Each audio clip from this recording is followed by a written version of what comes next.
새벽에 우리에게 주시는 하나님의 말씀은 마태복음 21장 23절에서 32절의 말씀입니다.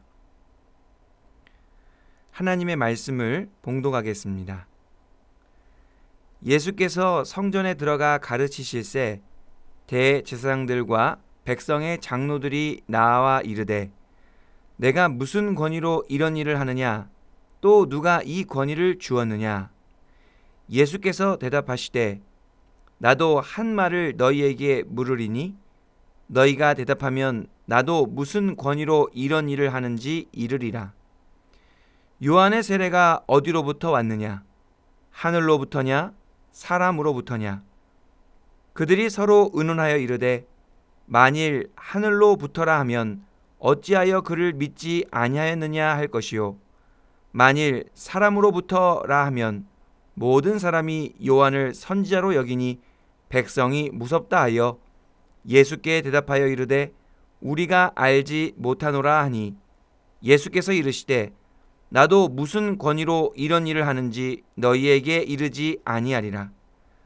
그러나 너희 생각에는 어떠하냐? 어떤 사람에게 두 아들이 있는데 맏아들에게 가서 이르되 예 오늘 포도원에 가서 일하라 하니 대답하여 이르되 아버지 가겠나이다 하더니 가지 아니하고 둘째 아들에게 가서 또 그와 같이 말하니 대답하여 이르되 실소이다 하였다가 그 후에 뉘우치고 갔으니 그 둘 중에 누가 아버지의 뜻대로 하였느냐 이르되 둘째 아들이니이다. 예수께서 그들에게 이르시되 내가 진실로 너희에게 이르노니 세리들과 창녀들이 너희보다 먼저 하나님의 나라에 들어가리라. 요한이 의의 도로 너희에게 왔거늘 너희는 그를 믿지 아니하였으되 세리와 창녀는 믿었으며 너희는 이것을 보고도 끝내 뉘우쳐 믿지 아니하였도다. 아멘. 오늘은 코람데오라는 제목으로 하나님의 말씀을 전하고자 합니다. 코람데오라는 말은 라틴어 코람과 데우스가 합쳐진 합성어입니다. 코람이라는 말은 어디 앞에서 어디의 면전에서 라는 뜻이고 데우스는 하나님을 나타냅니다. 그래서 합치면 하나님의 면전에서 하나님 앞에서 라는 뜻입니다. 우리를 지켜보시는 하나님 앞에서 살아가는 신앙을 코람데오라고 합니다. 또한 하나님 앞에서 살아간다는 것은 하나님과 동행하는 것이고 하나님의 임재를 경험하는 신앙이라고 할 수 있습니다. 다시 말해 코람데오는 삶의 모든 영역에서 철저하게 하나님의 주권을 의식하며 살아가는 것입니다. 우리의 주인이시며 만물의 통치자가 되시는 하나님의 권위를 인정하고 항상 그 권위 아래에서 순복하며 살아가는 것이 바로 코람데오입니다. 요즘 그리스도인들과 교회가 세상으로부터 많은 질타와 공격을 받다 보니 세상 사람들을 많이 의식합니다.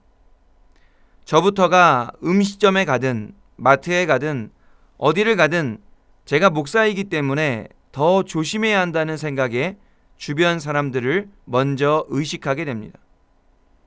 그러나 코람데오의 신앙은 그런 것이 아닙니다. 코람데오의 신앙은 사람을 의식하고 세상을 의식하기 이전에 언제 어디서든 어떠한 상황이든 하나님을 먼저 의식하는 것입니다. 우리가 먼저 하나님의 주인 되심을 올바르게 의식하고 하나님 앞에서 하나님께서 보시기에 올바르게 살아가야 합니다.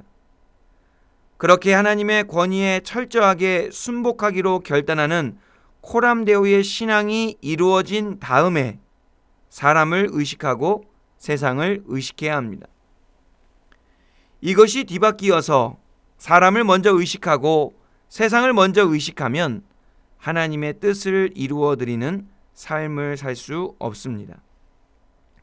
오늘 본문에는 하나님보다 사람을 더 의식하고 세상을 먼저 의식하는 한 무리가 나옵니다. 바로 대제사장들과 백성의 장로들입니다. 대제사장들과 장로들은 공식적으로 성전과 예루살렘 백성의 종교 생활을 책임지는 사람들이었습니다. 그들은 백성들을 향하여 종교적 권위를 가지고 있었고 큰 영향력을 행사하던 사람들이었습니다. 그런데 예수님께서 나타나시자 사람들이 예수님을 따르기 시작했습니다. 사람들은 예수님의 가르침에 더 큰 의미를 두고 더 큰 영향을 받았습니다. 그 이유가 무엇이었냐면 마태복음 7장 29절에 의하면 이렇습니다. 이는 그 가르치시는 것이 권위 있는 자와 같고 그들의 서기관들과 같지 아니함일러라. 사람들은 예수님의 가르침 속에서 진정한 신적 권위, 하나님의 권위를 느꼈습니다. 상황이 이렇게 전개되자 대제사장들과 장로들의 마음이 급박해졌습니다. 예수님 때문에 자신들의 입지가 좁아지자 그들은 예수님을 공격하기로 결정합니다. 그들은 성전에서 가르치시는 예수님께 이렇게 묻습니다. 23절 후반부입니다. 내가 무슨 권위로 이런 일을 하느냐? 또 누가 이 권위를 주었느냐? 예루살렘의 종교 지도자들의 의도는 예수님께서 그 권위를 하나님으로부터 받았다고 하면 신성모독으로 몰아가고 사람에게서 받았다고 하면 자신들은 그런 권위를 준 적이 없다고 하면서 예수님을 공격하려고 했습니다. 그런데 예수님께서는 당황스럽게도 그들의 질문에 대답하지 않으시고 오히려 그들에게 반문하십니다. 25절에 보니까 예수님께서는 그들에게 요한의 세례의 권위가 하늘로부터 온 것인지 아니면 사람으로부터 온 것인지를 물으십니다. 그랬더니 대제사장들과 장로들은 하늘로부터라고 답하자니 세례 요한과 예수님의 권위를 인정하는 꼴이 되고 사람으로부터라고 답하자니 백성들을 두려워하여 대답을 하지 못합니다. 결국 대제사장들과 장로들은 예수님께 모르겠다라고 답했습니다. 그러자 예수님께서도 나도 무슨 권위로 이런 일을 하는지 너희에게 말해주지 않겠다라고 말씀하셨습니다. 대제사장들과 장로들은 끝까지 예수님 앞에서 하나님의 권위를 인정하지 않았습니다. 예수님께서는 그들에게 두 아들의 비유를 말씀하십니다. 어떤 사람에게 두 아들이 있는데 맏아들에게 포도원에 가서 일하라고 했습니다. 그랬더니 맏아들이 대답은 가겠다고 하고 실제로는 가지 않았습니다. 둘째 아들에게도 포도원에 가서 일하라고 했더니 실소이다 라고 대답했습니다. 그런데 그 후에 둘째 아들이 뉘우치고 포도원에 가서 일했습니다. 비유를 다 말씀하신 후에 예수님께서는 둘 중에 누가 아버지의 뜻대로 행했는지 물으십니다. 대제사장들과 장로들은 당연히 둘째 아들이라고 답합니다. 그랬더니 예수님의 말씀이 세리들과 창녀들이 둘째 아들과 같다고 하시면서 그들이 너희보다 먼저 하나님의 나라에 들어갈 것이라고 단언하십니다. 요한이 하나님으로부터 권위를 받아 의회도로 왔지만 대제사장들과 장로들은 그 권위에 순복하지 않았습니다. 그 권위 앞에서 끝까지 뉘우쳐 믿지를 않았습니다. 그러나 세리와 창녀는 요한이 하나님으로부터 권위를 받아 의회도로 온 것을 믿고 뉘우쳤습니다. 그들은 포도원에 가서 일을 한 것입니다. 여기서 뉘우치다라는 단어가 중요한데요. 뉘우치다라는 것은 단순히 감정적으로 후회한다는 의미를 넘어서서 자신의 행동까지 고치는 것을 의미합니다. 말로만 포도원에 가서 일하겠습니다 라고 하는 것이 아니라 행동으로 포도원에 가서 일하는 것이야말로 진정으로 뉘우치는 것입니다. 예수님께서는 하나님의 권위 앞에서 모든 사람이 뉘우치기를 원하셨습니다. 그 말은 사람들이 하나님의 권위 앞에서 자신의 의로움을 드러내려고 하는 것이 아니라 자신의 죄인됨을 깨닫기 원하셨습니다. 그래서 마태복음 7장 12절 13절에서 보면 예수님께서 이렇게 말씀하십니다.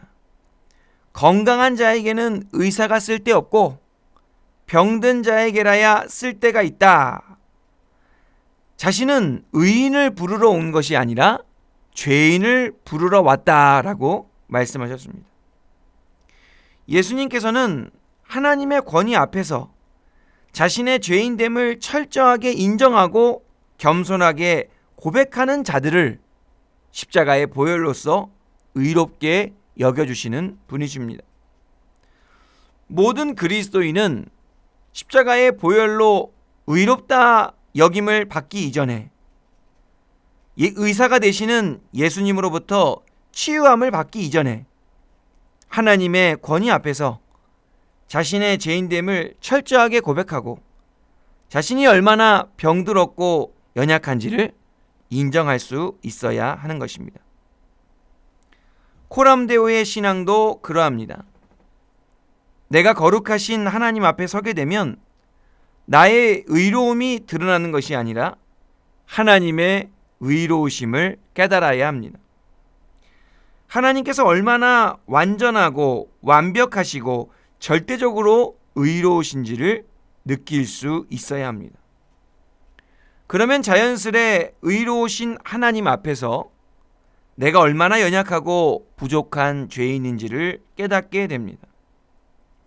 이것은 하나님께서 우리의 자존감을 떨어뜨리고 우리를 비참하게만 만드시려고 하는 것이 아닙니다.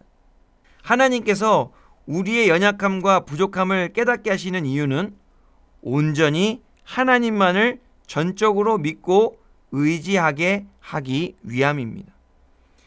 그래서 그렇게 뉘우친 다음에 의로우신 하나님만을 전적으로 의지하며 하나님의 은혜를 간구할 때 하나님의 나라에 들어갈 수 있고 하나님의 뜻을 이루어 드릴 수 있습니다. 말씀을 정리하겠습니다. 우리는 코로나 중에 코람데오의 신앙으로 승리해야 합니다. 비록 사람들이 많이 의식되고 세상으로부터 공격받는 시기이지만 무엇보다도 살아계신 하나님 앞에서 하나님과 동행하며 하나님의 임재를 느끼며 하나님 중심으로 살아가야 합니다. 그렇게 해야 하나님의 나라에 들어갈 수 있고 하나님의 뜻을 이루어 드릴 수 있습니다. 이 새벽에 하나님 앞에 나아가셔서 하나님의 의로우심을 경험하실 수 있기를 바랍니다. 거룩하신 하나님의 임재 안에서 하나님의 선하심과 완전하심을 느끼시며 하나님의 권위에 순복하기로 다시 한번 결단하시고 우리를 의롭다 하시는 하나님의 칭의의 은혜를 체험하실 수 있기를 간절히 바랍니다. 하나님께서는 우리를 너무나도 사랑하셔서 우리를 부르시고 부르신 후에는 의롭다 하시고 의롭다 하신 후에는 영화롭게 해 주실 줄로 믿습니다. 코로나 시대 중에도 코람데오의 신앙으로 승리하시는 영은의 복된 성도님들이 다 되시기를 간절히 바랍니다. 기도하겠습니다. 하나님 아버지 감사합니다. 이 새벽에 하나님 앞에 기도하며 나아갈 때 하나님의 충만한 임재를 경험하게 하여 주시옵소서. 거룩하신 하나님의 존전 앞에서 하나님의 완전하심과 의로우심을 마음껏 누리는 은혜의 새벽이 되게 하여 주시옵소서. 그리하여 말씀 안에서 참된 소망을 갖게 하시고 코람데오의 신앙으로 살아가며 승리하기로 결단하게 하여 주시옵소서. 죄인된 우리들을 너무나도 사랑하셔서 의롭다 부르시는 예수님의 이름으로 기도하옵나이다. 아멘.